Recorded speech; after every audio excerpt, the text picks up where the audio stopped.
الحمد للہ رب العالمین، والصلاة والسلام علی سید المرسلین نبینا محمد وعلی آلہ وصحبہ ومن تبعہ بإحسان إلی یوم الدین، اما بعد فاعوذ باللہ السمیع العلیم من الشیطان الرجیم، بسم اللہ الرحمن الرحیم۔ وسیق الذین کفروا إلی جہنم زمرا حتى إذا جاءوها فتحت أبوابها وقال لهم خزنتها ألم يأتكم رسل منكم يتلون عليكم آيات ربكم وينذرونكم لقاء يومكم هذا قالوا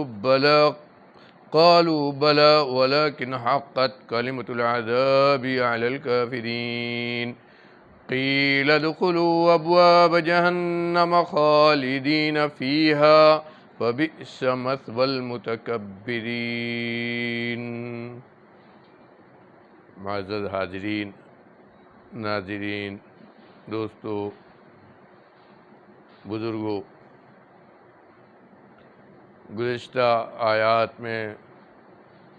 اللہ رب العالمین نے اس دنیا کی تباہی، اس کے بعد نئی دنیا کا قیام، نئی زمین پر لوگوں کو اکٹھا کرنا اور ان کے حساب و کتاب کا فیصلہ کرنا، اور اس کے ذریعے حساب و کتاب کے بعد ان کے بارے میں یہ حکم کیا جانا کہ کون سے لوگ اپنے عمل کی وجہ سے، اپنے اچھے اعمال کے نتیجے میں جنت کے حقدار ہوئے، اور کون سے لوگ اپنے بدعمالی کی وجہ سے جہنم میں ڈالے جائیں گے۔ اس کو اللہ رب العالمین نے پچھلی آیات میں بڑا صاف بیان کیا، جس کی وضاحت ہم نے کی تھی، اور یہ کہہ دیا کہ تمام انسانوں کو، بلکہ ہر متنفس جاندار کو جو بھی عمل اس دنیا میں کیا ہے اس کا بالکل برابر صحیح بدلہ دے دیا جائے گا، اور کوئی بھی ظلم نہیں ہوگا، اس لیے کہ اللہ رب العالمین بندوں پر ظلم نہیں کرتا ہے۔ اب یہاں سے اللہ رب العالمین نے یہ بیان کیا ہے کہ کافر جہنم میں کیسے جائیں گے اور مسلمان، متقی، پرہیزگار لوگ جنت میں کیسے جائیں گے۔ چنانچہ اللہ نے فرمایا وَسِيقَ الَّذِينَ كَفَرُوا إِلَى جَهَنَّمَ زُمَرًا، اور کافروں کو جھنڈ کی جھنڈ، گول کی گول دھکیلتے ہوئے ہکا کر جہنم کی طرف لے جایا جائے گا، گول کی گول اکٹھا کر کے لے کر جایا جائے گا۔ اور یہ بات صاف ہے کہ جب لوگ زیادہ ہوتے ہیں، گول کی گول اکٹھا ہوتے ہیں، تو چلنے میں ایک دوسرے کو ڈھکیلتے ہیں،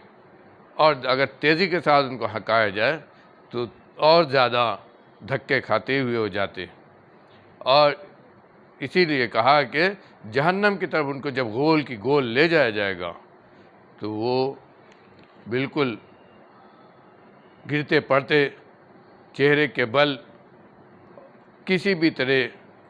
ان کو کھینچ کھانچ کر جہنم میں ڈال دیا جائے گا۔ حتی اذا جاؤوها فتحت ابوابها، اور اللہ نے آگے فرمایا کہ جب وہ جہنم میں پہنچیں گے، جہنم تک پہنچیں گے، تو جلدی اس کے دروازے ان کے لیے کھول دیے جائیں گے۔ اللہ رب العالمین نے قرآن کے اندر اس بات کا ذکر کیا ہے کہ مشرکین کو، اس دنیا میں بدعمالی کرنے والوں کو کیسے جہنم میں داخل کیا جائے گا۔ وَنَحْشُرُهُمْ يَوْمَ الْقِيَامَةِ عَلَى وُجُوهِهِمْ عُمْيًا وَبُكْمًا وَصُمًّا مَأْوَاهُمْ جَهَنَّمُ كُلَّمَا خَبَتْ زِدْنَاهُمْ سَعِيرًا، اور ہم ان مشرکین کو قیامت کے دن ان کے چہروں کے بل گھسیٹ کر جہنم میں ڈالیں گے، اکٹھا کر دیں گے۔ اندھے بہرے اور گونگے شور کی وجہ سے کچھ نہ سنائی دے گا، اس طرح گھسیٹا جائے گا کہ جیسے بالکل اندھے بہرے گونگے ہوں، اور ان سب کو لے جا کر جہنم میں ڈالا جائے گا، مأواہم جہنم، ان کا ٹھکانہ جہنم ہوگا، اور ایسی آگ میں ان کو ڈالا جائے گا کہ جب بھی وہ ٹھنڈی ہونے لگے گی تو اس کو اور مزید بھڑکا دیا جائے گا اور تیزی اس میں پیدا کر دی جائے گی۔ تو جب یہ جہنم میں ڈال دیے جائیں گے تو اس وقت جہنم کے داروغے اور جہنم پر جو فرشتے متعین ہوں گے وہ کیا ان سے کہیں گے، حَتَّى إِذَا جَاءُوهَا فُتِحَتْ أَبْوَابُهَا وَقَالَ لَهُمْ خَزَنَتُهَا لَمْ يَأْتِكُمْ رُسُلٌ مِّنكُمْ، اور جہنم کے جو داروغے ہوں گے، جو اللہ کے فرشتے وہاں متعین ہوں گے ان کو جہنم میں داخل کرنے کے لیے، وہ کیا کہیں گے؟ وہ کہیں گے کہ بتلاؤ تم جہنم میں کیسے ڈال دیے گئے، تم جہنم میں کیسے ڈالے گئے؟ کیا تمہارے پاس رسول نہیں آئے؟ کیا تمہارے پاس تمہارے ہی جنس میں سے اللہ کے پیغامبر نہیں آئے جنہوں نے تم کو اللہ کے عذاب سے ڈرایا، جنہوں نے تمہارے اوپر اللہ کی آیتیں تلاوت کی، جنہوں نے تمہارے اوپر تمہارے رب کی آیتیں تلاوت کی اور تم کو اللہ کے عذاب سے ڈرایا، تمہیں بتایا کہ اللہ کا یہ حکم ہے، اللہ کی یہ شریعت ہے، اللہ کا یہ قانون ہے، اس پر عمل کرو تو اللہ کے عذاب سے بچے رہو گے، اور نہیں کرتے تو اللہ کے عذاب سے ڈرو۔ یہ اس لیے کہ ان کو معلوم کہ اللہ کے پیغامبر دنیا میں برابر جاتے رہے، لیکن اس کے باوجود بھی انہوں نے پوچھا۔ اسی کو اللہ رب العالمین نے سورہ ملک میں کس طرح بیان کیا ہے، كلما ألقي فيها فوج سألهم خزنتها ألم يأتكم نذير، جب کوئی بھی فوج، کوئی بھی جتھا، کوئی بھی گروہ جہنم میں ڈالا جائے گا تو جہنم کے داروغے کہیں گے الم یاتکم نذیر، کیا تمہارے پاس اللہ کا کوئی پیغامبر نہیں آیا؟ کیا تمہارے پاس اللہ کا رسول نہیں آیا؟ اللہ کے عذاب سے ڈرانے والا نہیں آیا؟ اور چونکہ اس وقت ساری حقیقت کھل چکی ہوگی، مشرکین کی ساری بدماشی سامنے آ چکی ہوگی، ان کے بارے میں جہنم کا فیصلہ ہو چکا ہوگا، اس لیے اس سوال پر سیدھے اپنی غلطی کا اعتراف کریں گے اور کہیں گے، سیدھے کہیں گے قالوا بلا ولكن حقت کلمۃ العذاب علی الکافرین، یہ مشرکین کہیں گے کیوں نہیں، اللہ کے پیغامبر آئے، اللہ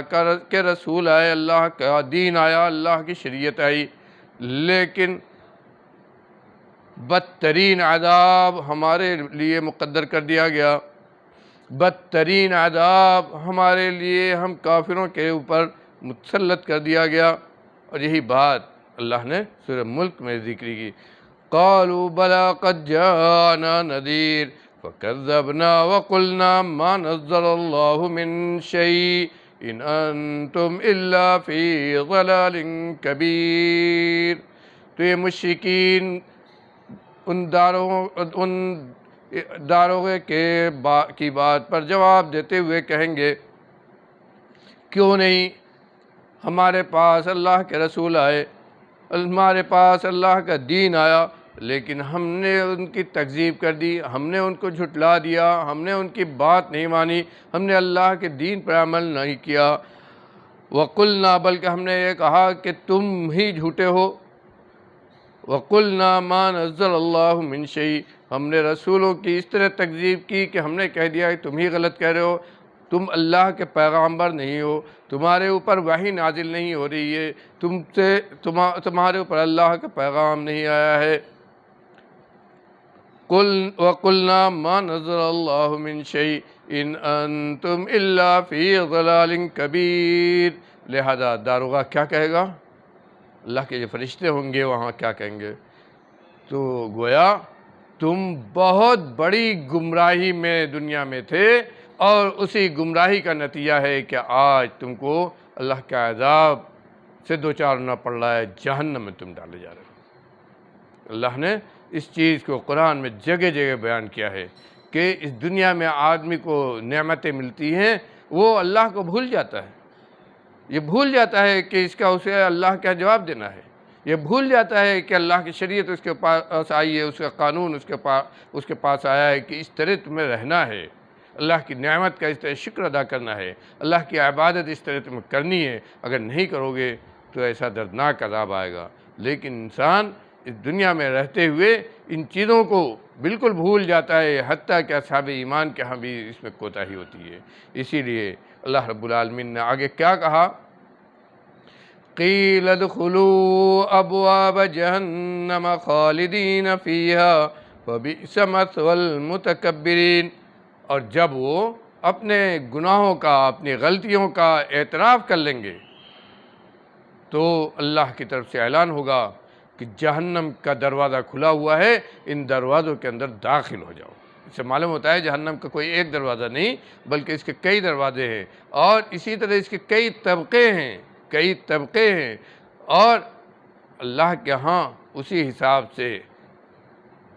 مشرکین کو اس کے اندر داخل کیا جائے گا۔ منافقین کے بارے میں اللہ رب العالمین نے قرآن کے اندر خود کہا ہے ان المنافقین فی الدرک الاسفل من النار، کہ منافقین جہنم کے سب سے نچلے طبقے میں، سب سے نچلے درجے میں ہوں گے، اور سب سے کم عذاب جن کو ہوگا وہ نبی کریم صلی اللہ علیہ وسلم کے چچا ابو طالب، جن کے اوپر آپ نے بہت بار اسلام پیش کیا، حتیٰ کہ مرنے سے پہلے بھی آپ نے ان کو سمجھایا کہ ایمان لے آؤ۔ آپ نے کہا تھا کہ یا عمی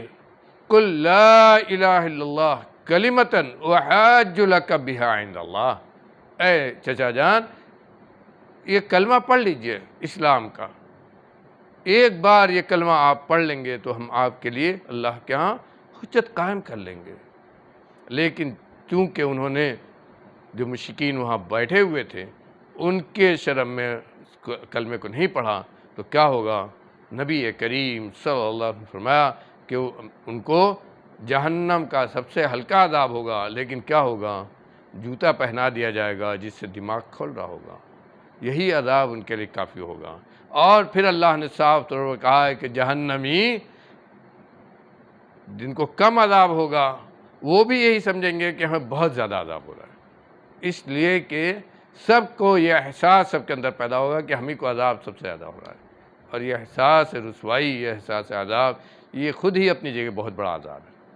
تو کہا اللہ نے، ان سے کہا جائے گا کہ جہنم کے دروازے کے اندر دروازوں میں داخل ہو جاؤ، اور اسی میں تمہیں ہمیشہ رہنا ہے، یہاں سے نہیں نکالے جاؤ گے۔ جہنمی جب عاجز آ جائیں گے تو کہیں گے یا مالک لیقضی علینا ربک قال انکم ماکثون۔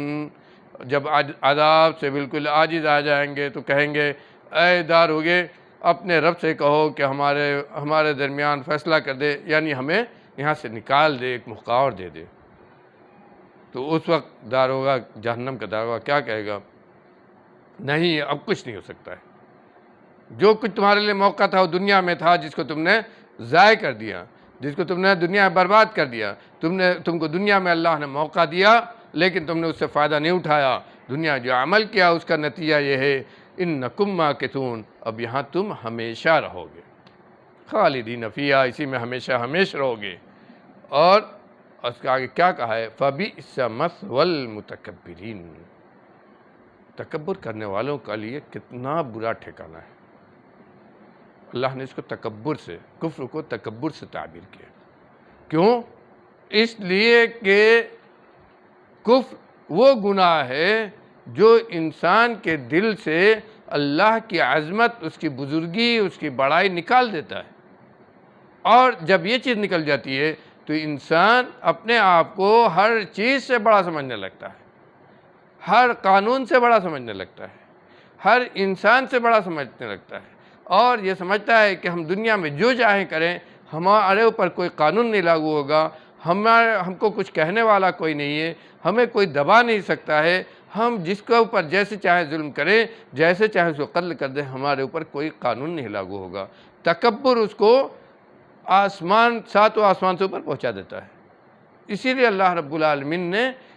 مشرکین کو، کافرین کو متکبرین بھی بہت ساری جگہوں پر کہا ہے کہ تکبر کرنے والے لوگ ہیں۔ گویا تکبر اور کفر اور تکبر یہ دونوں لازم ملزوم ہیں، ایک ساتھ ہیں۔ اور ایمان یہ انسان کے اندر تواضع، خاکساری، اللہ کے آگے سر جھکانا، عاجزی، انکساری، چھوٹا پن یہ پیدا کرتا ہے، اور یہی انسان کی عبدیت، اس کی بندگی یہ تقاضا ہے۔ جس کے اندر یہ چیز سب سے زیادہ ہوتی ہے اللہ کے ہاں سب سے زیادہ محبوب ہوتا ہے۔ اسی لیے نبی کریم صلی اللہ علیہ وسلم کے لیے ہم کو جو گواہی دینے کا حکم دیا گیا ہے اس میں رسالت کے ساتھ بندگی کا ذکر ہے، کہ آپ بندگی کے اس درجے پر ہیں کہ ہم آپ کے لیے جہاں رسالت کی گواہی دیتے ہیں وہیں آپ کے لیے اس بات کی بھی گواہی دیتے ہیں کہ آپ اللہ کے بندوں میں سب سے اوپر ہیں۔ یہ ہے انسان کی خوبی، اور یہی چیز ہے جس سے انسان اللہ کا مطیع فرما بردار بنتا ہے اور اللہ کے عذاب سے بچتا ہے۔ اللہ تعالیٰ ہمیں کہنے سننے سے زیادہ عمل کرنے کی توفیق عطا فرمائے۔